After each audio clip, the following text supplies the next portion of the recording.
Bum, bum, bum, bum, bum. Bum, bum, bum.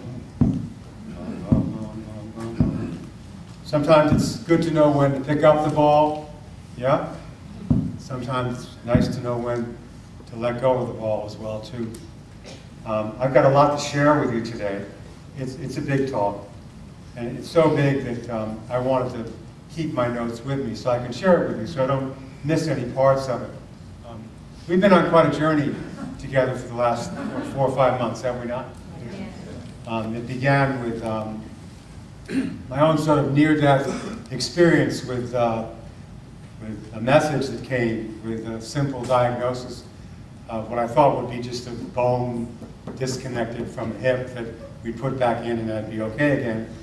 But you know, you never know when things are going to change and shift, and it changed very quickly for me when it went from just being a simple diagnosis of a possible just needing a hip resurfacing to needing to have some full-blown cancer stuff that was going on in my body. And so for me, it changed my life completely. You never know when things are going to change really quickly. And my life is changing. It's changing very rapidly. And I need to be able to share with you what's going on for me right now so I can let you know what my next step in my own journey is right now. Because it's changing and it's shifting. I'm finding that I need to make a change in how I'm doing what it is that I'm doing right now. It began with again, deciding to have sort of a different look at how we would deal with the cancer, which turned out to be, how do you pronounce that word? Sarcoma. Sarcoma. And for those of you here for the first time, I'm sorry. You're going to have to put up with this. When we're done with it, that'll be the end of it. But this is what's up for now, for me. And we were sort of thinking about, okay, so I've got this, and what am I going to do with it now that I've got it? You know how when something comes up in your life and you go, well, now that I've got it, what am I going to do with it? So we had to make some really big choices very, very quickly and very, very rapidly, as often life comes on and does that to you. And so we gathered together all the different hospice people that would be involved with our transition from earthly life to possibly leaving the body. And we were hanging out in the back in my bedroom. And one particular moment, I was sitting on the bed, Maureen was next to me, the kids were there, and we also had all the hospice volunteers, Dr. Garm and myself and 2 other volunteers who worked there. And so we were sitting on the bed, he looked at me and said, I feel like I'm hanging out with John Lennon, you know, Yoko, and we're doing all we're saying is give peace a chance. And we're all talking about, well, what are we going to do with this thing that's going on now? And he goes, you know, I used to have hair down the middle of my floor. You know people do that when they get older. They start telling you that they used to have hair really, really, really long. They used to be part of that generation. And you look at it now and go, but what's with how you look now? But the truth was, that's how we looked then, you know? And so there we are then, and we're talking about what we're going to do. And everybody's in on my decision, which was really interesting for him because he's kind of like, wow, you seem to be all making a collective decision here about what you're going to be doing. And I said, yes, we are. We are choosing to go a different path than how people would normally go with it. We're not going to go for chemotherapy, and we're not going to go for radical radiation. We're going to go for doing it in our own way, in our own time, and having it be that way, and not be afraid for whatever comes up. And I want to sit down and I want to grab my notes, because I really don't want to miss any particular part of this, because it's real important that we get this. Today's talk is called Transition, Movement, and Growth. And so many insights have come as a result of this. And when I sat down and talked to your beautiful board, who's sitting right over here, all the board members are back there, and can I just have for one moment, have all the board members in this room please stand up just for a moment. I want you to see who they are. These are the people who are on the board. And they're part of holding up the lighthouse to make it work. And so for me, it was like, well, why don't we just do one great big long extended TED Talk? You've all seen that guy that did that TED Talk where he did 100 push-ups, he said goodbye to his family, and 5 days later, he made his exit from his body. Well, as long as Richard can keep preaching, let's get every single word, every thought, every deed, every habit pattern we can out of him. And so that's what we've been doing an extended TED Talk based upon, well, books like Tibetan Book of the Living and the Dying, and also The Placebo Effect. And from the very beginning we said that life and death is in the mind and nowhere else. Mind is revealed as the universal basis of experience. It's the creator of our happiness and the creator of our suffering. The creator of what we call life and the creator of what we call death. So I've been sharing that journey with you. And the truth is, what's happening is I'm getting worn down and getting tired. And you can all feel it in my voice, can't you? You can see it in my little fat face. It's getting bigger and bigger from the medication that I take. And by the way, I am on medication. This is not normal me. Could you imagine what I'd be like without it? But this is actually who I am. I'm Richard, doing my life in front of you every single Sunday, taking whatever it is that I can do and squeezing the life out of it. Squeezing, well, the bone out of it, the bone marrow out of it, to give you what it is that we can learn, all of us, from our life and from our death. Because life comes and life goes. It rises, it falls. Many of you have had many mini deaths and resurrections during this time that we had. But now it's about 12, 13 weeks into it, and I'm wearing down. My body is having more and more trouble coming up with a talk for every Sunday. And you know how you are? I find we're so funny. We're so used to doing what we know what to do, that when we don't know what to do, we don't do it the way we've been doing it. We think somehow we won't have anything to do. You know, I've been so used to chronicling my life for 35 years in front of people that when I don't have it to do it, it's like, well, what do I do next? But the truth is, there's lots I have to do next. And the truth is, it's time for a change and a transition. I don't know how long that's going to be or how long that'll take, but I had to announce it to you. I had to make it public in front of you that I'm wearing down. The body is just slowing down. I'm finding myself wanting to sleep more and rest more. We talked about when this day would come. And I didn't want to be one of those ministers who hangs out till the last moment. Many of my colleagues don't know when it's time to move on. They just keep staying with the church, giving another talk, another Sunday, spending the money, emptying the bank accounts, just so they can have one more Sunday to give one more talk, so they can have one more moment of not being able to release what's part of the past. So I feel like what's going on now is change and transition. I don't know what that looks like or how long I will be involved with the change and transition. In maybe 3 or 4 more, 5 more Sundays. I don't know, but I'm not going to stand up here and keep preaching to you and sharing with you if I haven't got something of significance to share with you. Capiche? I promise I will not do that. The last thing in the world for someone with a puffy ego as big as mine was to have somebody grab a hook and pull me off the stage. I mean, that would never happen. Oh! You're only as good as your last Sunday. Let's get real here. It could very possibly happen. And I'm not going to be the one to be standing on the side of that. Plus, I need time to go inside. It's time for me to wring out my bucket list and say, well, what would you do if you knew you only had 6 weeks to 6 months or 2 years to live? What would you do? What would be the last things you would want to do? Where would you want to be? What sunset would you want to be looking at? What sunrise would you want to see come up? Where would you want to be for that? That's a question that's time for me to ask right now. And I'm asking that question, and I'm listening to the answer. I don't have the clear answer yet, but I'm ready for it. And I'm going to continue to share the journey with you for the next however many Sundays I get to do it. I feel like we'll bring it all together. We'll do some sparky, really great talks, because this is a great ministry. There are people who've been calling on the phone about this church. The little buggers have been calling on the phone. I know them. They've been saying, so how are you feeling? How are things going? Because they know how wonderful this is. We've created a great environment here that will go on and on and on and on and on. This is not any one person. It never was. I've just got to be the mouth for a while. Blah, blah, blah. And somebody else can come and be the mouth and be the heart. But the truth is, this will continue on way beyond me. And it's supposed to, because it did before I got here. It is as I'm doing it now, and it will when I'm done as well, too. Believe me, things go on. Nothing stays the same.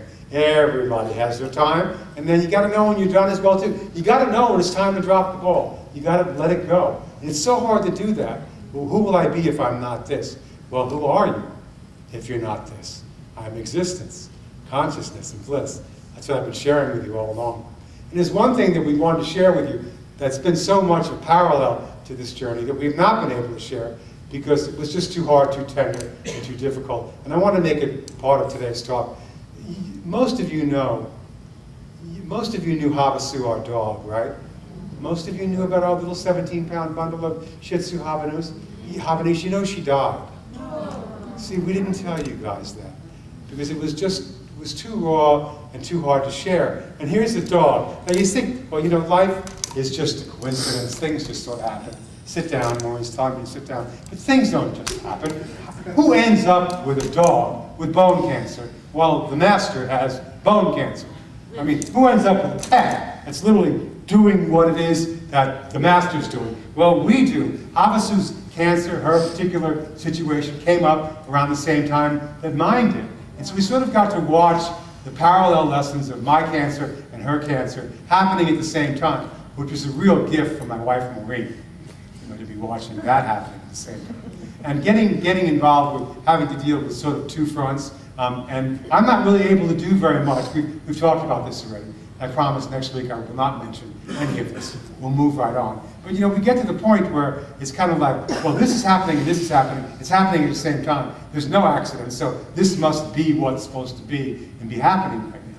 And so we got a big hole dug in the back. Could you imagine looking at your own hole dug in the back for your dog and going, is there enough room in there for me as well too? I should be able to get it. So you end up living your life out of knowing there are no accidents in God's plan for salvation. That those who are to meet will meet again. And this is what we're supposed to be doing right now. And so we have Kristen, we had Kristen with us as well too, who also a child with terminal illness who we lost a while back. And we ended up having to just deal with her cancer and my cancer as the same cancer, dealing with it together. And I wrote something for her that I wanted to share with you because I hope I live up to her tribute as good as she's lived up to her own for herself. And I wanted to share it with you. This talk is called Transition, Movement, and Growth. It's about Havasu, but it's about each one of us as well. It was love at first sight. Once we laid eyes on our beloved Havasu in Canada, we knew we had found our perfect dog, God-informed, our soulmate. As we stand in Havasu's own backyard, we honor this resting place with a marker that reads in our heart of hearts, "Herein lies the joy of God." Havasu, and I hope I can do this as well, and I hope I am. Havasu loved well, she lived fully, and she learned to let go even when she wanted to keep that ball in her possession. She didn't want to let go of that ball. For those of you who knew Havasu, she loved that ball. Her last days on earth were a testament of how to die with the same grace and energy with which she lived each day. In Genesis in the Bible, we read, "So out of the ground the Lord God has formed every beast of the field and every bird of the air, and brought them to man to see what he would call them. And whatever man called every living creature, that was its name. Because whatever you label a thing, it becomes for you. So whatever you call your God will become for you. So if your cancer's a curse and it's the worst thing that could possibly happen, and it's the end of the line, well then that's what it'll become for you, because that's what you're calling your God. You're always getting the results, Charles Fillmore said, of the kind of God you believe in. So if you believe in a God of fear and retribution and anger, then you have a God of fear, retribution, and anger amok on the world. If you believe in a God of love and forgiveness and compassion and kindness, then you end up with experiencing and having on earth a God of love, compassion, and kindness on earth, because that's how it works here. So we, Maureen and I, and our family as well, got the honor and privilege of being her earthly and mother and father for a few short years. She has been such an amazing blessing for us to be in her presence for this lifetime. What a privilege it is to be part of this process, even as the life that expressed itself through our beloved Havasu has gone forth from her physical form. We take comfort in knowing that she has rejoined the infinite pool of existence, consciousness, and bliss. Now here's your lesson summation. For Havasu, every day was a blessed event. Is every day a blessed event for you? Yes. Is it? Did you wake up this morning and say, today is going to be a blessed event, even though I've got to give the worst talk of my whole life? this is going to be a blessed event, because I've been holding back on sharing this. And because I've been holding back on sharing this, it's been wearing me down even more. So the little bit of time that I do have left with you is even weaker. I'm not doing that anymore. I've come out of the closet, okay? Today is a blessed event. Because whenever you speak the truth, not just truth, big T truth, but little t truth. A lot of times we think truth is just the big T, the ultimate truth, but it's also how you live your life every day, with how you are with your life every day. So I wanted to share that with you. I want to share the blessed event of my news, of my choice to move on in my life, however that form looks like, and for however long it takes for me to do that with you, I will do that. But I will not overstay the story, because the story can get old after a while. Okay, this morning, each meal for Havasu was the very best meal she ever ate. I never saw anybody eat like that dog ate.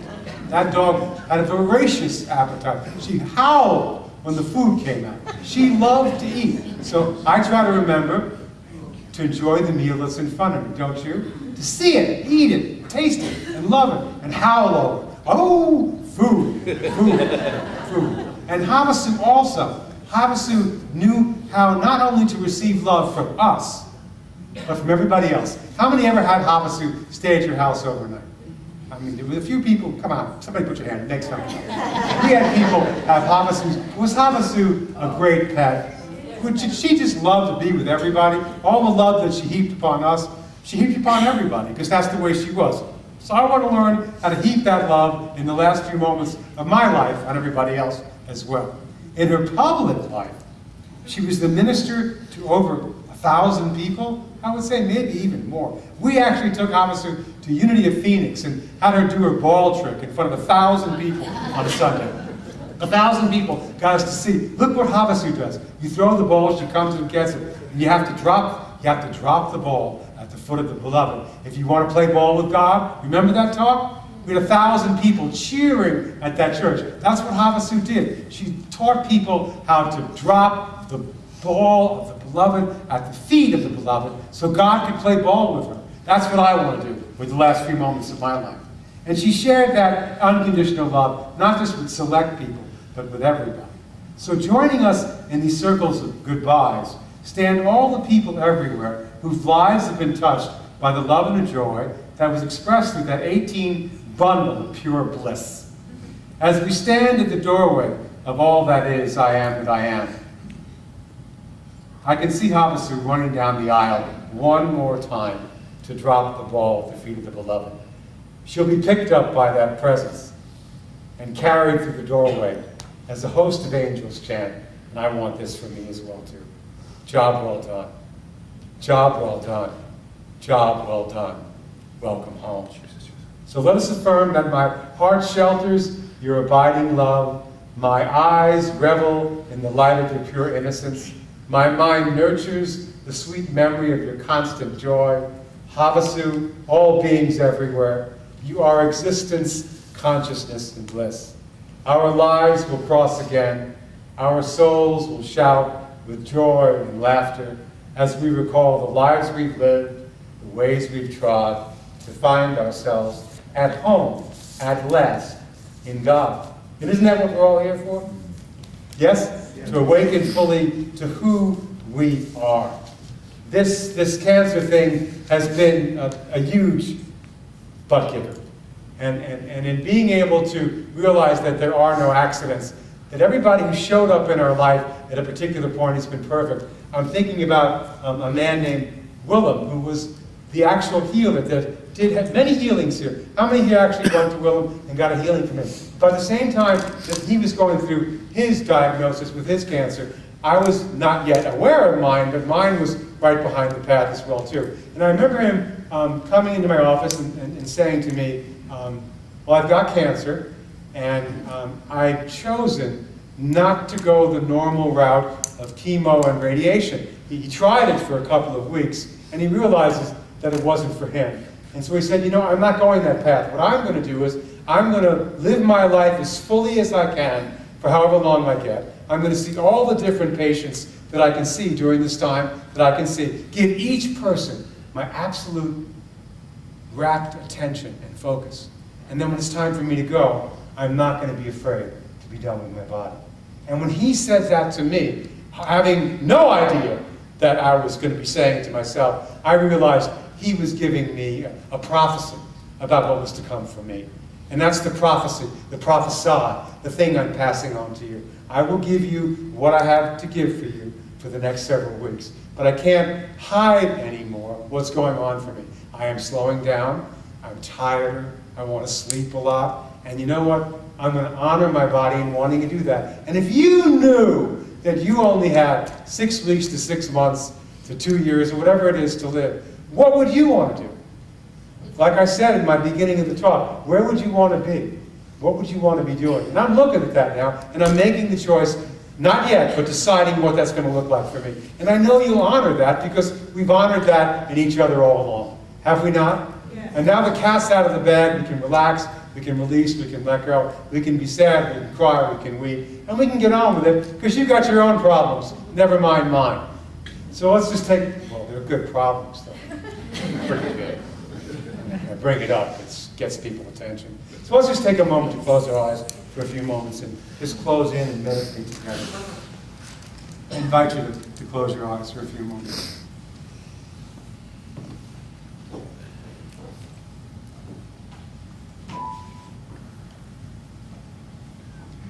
I am existence, consciousness, and bliss. I have a body. My body can be healthy or sick, but I'm more than just my body. I am existence, consciousness, and bliss. I have thoughts, many, many thoughts. My mind is a thinking machine, constantly picking up the ball and planning the future, dropping the ball back down, worried about the past. I have many, many thoughts, but I'm more than just my thinking. I am existence, consciousness, bliss. I have many, many feelings, emotions, strong emotions, weak emotions. But I'm more than just my feelings. I am existence, consciousness, and bliss. And when I connect with that which I truly am, there really is nothing to fear. There really is no end nor beginning to the love that we are, to the consciousness that we come from, to the bliss and the energy we share with each other. So my friends, I invite you to not miss the next meal you're about to eat. Taste it. Not miss the next conversation you're about to have with someone you love. Listen to what they're telling you.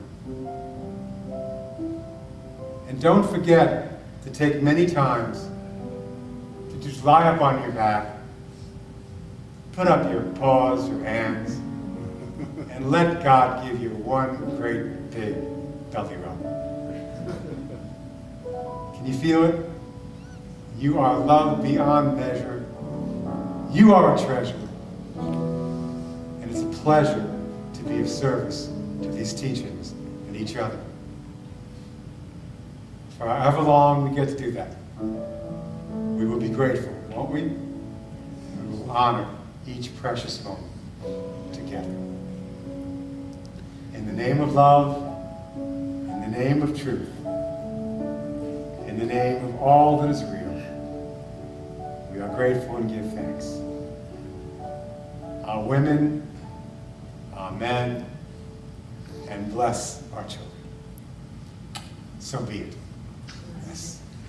All right, that's enough of that.